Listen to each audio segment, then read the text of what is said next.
As you see, the tournament's already underway. The nobles are in the boxes, the common people are standing by the rail. So far, 5 knights have been carried from this field, 2 dead and the others seriously injured.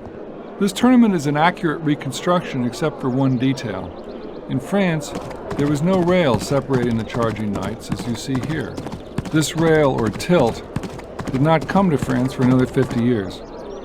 In reality, the tournament would have been a huge open field, but we followed the English style.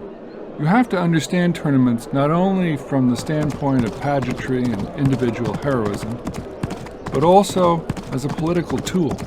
Both England and France are in the process of becoming centrally organized nation-states, directed by a king who is a true national leader, running the entire country, living in the capital city.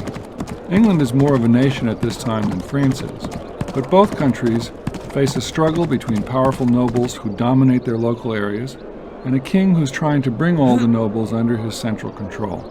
The king can emphasize the central authority of the state in several ways. He can institute nationwide tax collection, taking this power away from the local nobles. He can put in place a nationwide legal system to dispense justice and abolish the courts of the local lord.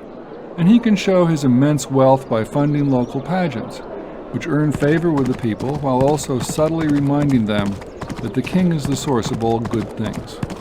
In this sense, the tournament is an exercise in central power, which is why English kings sometimes stage the tournament every 2 weeks throughout the year. But that's not the case here. This is a local joust held by the local lord who wants to show his wealth and power. It's a kind of conspicuous consumption. Some medieval teachings on how to joust have come down to us. They tell us that the most common problem was failure of nerve. As you charged forward, it was difficult to stay focused, to hold your lance steady, and to wait for the crushing impact that might make you a hero or might kill you. Knights chickened out, dropping their lances or pulling away or missing on purpose. It's not hard to understand why. It must have been terrifying to rush toward a collision at 60 miles an hour, the combined speed of both horses. It's hard to survive a collision at that speed inside a modern automobile, let alone sitting on a horse. No seatbelts here. Well, actually they did in a way. Knights were often roped onto the saddles. Sometimes it helped. Anyway, thanks for taking the tour.